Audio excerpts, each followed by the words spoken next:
Assalamualaikum warahmatullahi wabarakatuh. Alhamdulillahirabbil alamin. Nahmadu wa nasta'inu wa nastaghfiruh wa na'udzu billahi min syururi anfusina wa min sayyiati a'malina. May yahdihillahu fala mudilla lahu wa may yudlil fala hadiya lahu. Asyhadu an la ilaha illallah wa asyhadu anna Muhammadan abduhu wa rasuluh. Puji syukur kepada Allah Subhanahu wa taala di pagi ini alhamdulillah kita bisa bertemu kembali di materi pendidikan agama Islam. Mudah-mudahan semuanya pada sehat, semuanya pada semangat. Kita lanjutkan kembali materi ini yaitu tentang ketentuan hukum perkawinan dalam Islam. Salawat beriring salam mari kita curahkan kepada junjungan alam Nabi besar kita Muhammad Sallallahu Alaihi Wasallam. Allahumma sholli ala Muhammad wa ala ali Muhammad. Anak-anakku sekalian, silakan buka bukunya materi tentang aspek fikih yaitu tentang perkawinan dalam Islam.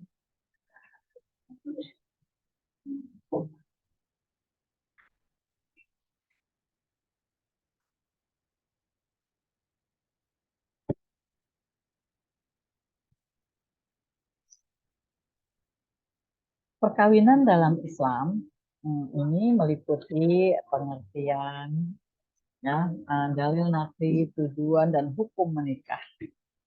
Jadi pada kesempatan kali ini kita akan mempersiapkan, Ibu akan menyampaikan tentang apa saja yang harus ada dalam pernikahan itu. Nanti materi ini insya Allah akan kalian simulasikan atau akan kalian demonstrasikan apa saja syarat-syaratnya ketika mau nikah, apa saja rukun-rukun yang ada dalam pernikahan. Ya, ini syurut dan rukun dan syarat pernikahan orang-orang yang tidak boleh dinikahi, misalnya hak dan kewajiban suami istri, ada resepsi pernikahan dan sebagainya.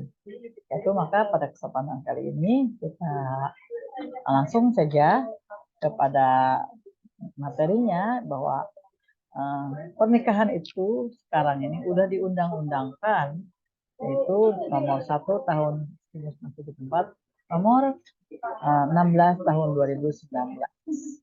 Ini ya. Jadi fikih dalam Islam salah satu fikih pernikahan itu sudah diundang-undangkan. Alhamdulillah ya. Jadi kalau sekarang fikih ini udah menjadi fikih pernikahannya udah menjadi fikih udah menjadi undang-undang, udah menjadi fikihnya Indonesia. Anakku sekalian, ayat-ayat yang berkenaan dengan hadis atau dengan pernikahan ini terdapat dalam surat At-Tur ayat 19 sampai ayat 21.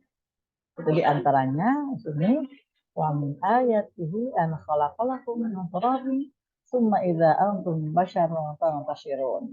Ada di sini wa min ayatihi an khalaqalakum min anfusikum azwajan litaskunu ilaiha wa ja'ala bainakum mawaddatan wa rahmah inna fi zalika la ayatil liqaumin yatafakkarun. Anak sekalian, di kesempatan lain kita nanti akan mengamati gambar-gambar yang ada di tabel ini. Ini seperti ini. Ada yang tahu ini gambar ini? Di sini namanya dalam ta'aruf dengan calon istri. Dalam Islam tidak ada pacaran, tetapi yang ada ta'aruf, saling mengenal. Setelah saling mengenal, langsung kita khutbah nikah. Ini gambar akan nikah, ya. Berikutnya itu ini setelah pernikahan. Ini boleh bergandengan tangan, udah boleh kan setelah nikah. Nah, ini sudah berkeluarga. Itu tujuan dari pernikahan itu adalah menjadikan keluarga itu sakinah, mawaddah, warahmah. Anak-anakku sekalian, nikah itu sebagai tadi Ibu sudah sampaikan bahwa untuk menuju kepada litas kunu ilaiha wajah ala bainakum mawaddatan warahmah, yaitu untuk mencipta, dan di antara tanda-tanda kekuasaan Allah itu Allah menciptakan untuk mengisi-isi dan supaya kamu cenderung dan merasakan tentram, sakinah kepadanya, merasa tentram. Jadi dengan bersuami, dengan berkeluarga, kita merasa tenang dan dijadikan di antara merasa kasih sayang, ini saling warohmah harus ada. Jadi nikah itu luruskan niatnya semata-mata untuk ibadah. Ya, ketika ada nanti di dalam suami istri itu ada saling ada kekurangan masing-masing, luruskan kembali ke niat awal. Mereka itu adalah ibadah, pasti ada hambatan-hambatan. Mereka itu maka ketika suami misalnya dalam keadaan emosi, capek dan sebagainya, suami istri yang bisa bisa mengkontrol diri untuk memahami, paham tentang kondisi suami. Begitu juga sebaliknya, ketika istri mungkin lagi uring-uringan dan sebagainya, capek dan sebagainya, mau bawel, nah suami harus mampu menahan diri. Itu namanya warohmah. Harus ada di situ saling pengertian, saling kasih sayang. Ya. Nah kalau ini dilakukan, ya maka insya Allah tujuan daripada pernikahan sakinah mawaddah warohmah itu akan tercapai. Di samping itu tujuan daripada pernikahan. Sekarang kita yang kedua, hukum pernikahan. Hukum pernikahan itu bisa berubah-ubah, ya. Bisa sunnah, bisa wajib, bisa juga mubah, dan bisa juga makruh, bahkan haram. Ya. Bisa kategori bisa masuk ke dalam kategori haram. Sunnah itu, pernikahan yang sunnah itu yang seperti apa? Yang ya, sunnah itu tentu saja adalah pernikahan yang benar-benar didambakan oleh semua umat, oleh semua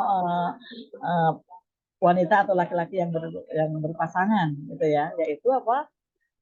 Sunnah menikah itu untuk orang yang sudah mampu dari segi lahir dan batin untuk menikah, namun masih sanggup mengendalikan dirinya dari godaan yang menjurus kepada perzinahan.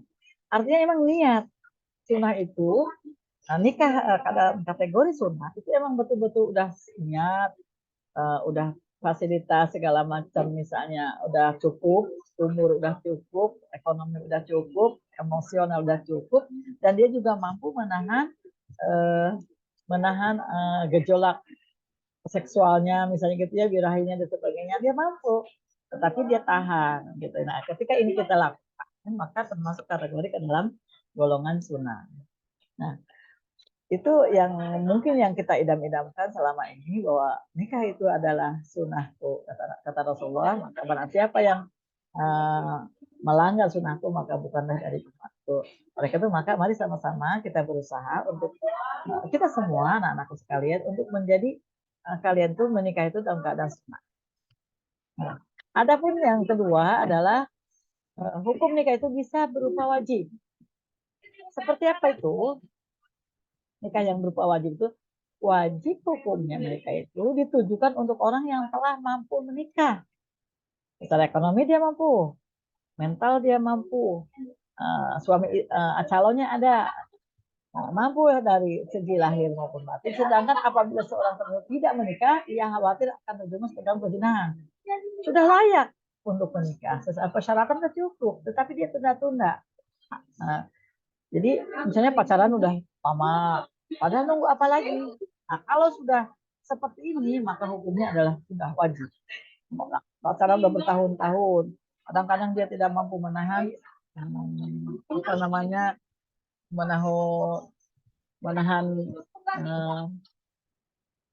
seksualnya dan sebagainya, maka itu wajib hukumnya untuk menikah, gitu ya. Oleh karena itu maka bagi yang sudah punya calon, bagi yang sudah punya pekerjaan mungkin dan sebagainya, dan dia tidak mampu, kalau ketemu udah nggak kuat misalnya kan gitu ya, udah tidak mampu menahan, maka hukumnya kategorinya adalah wajib bagi orang seperti ini. Untuk sementara mungkin itu saja yang dapat Ibu sampaikan. Sekali lagi, hukum pernikahan itu bisa menjadi berubah-ubah, dari awalnya mubah, sunnah, bisa berubah ke wajib, bisa ke sunnah, bisa ke haram, bisa ke kita lanjutkan nanti di hari berikutnya. Mudah-mudahan ada kesempatan. Demikian kurang lebihnya mohon maaf. Terima kasih. Assalamualaikum warahmatullahi wabarakatuh.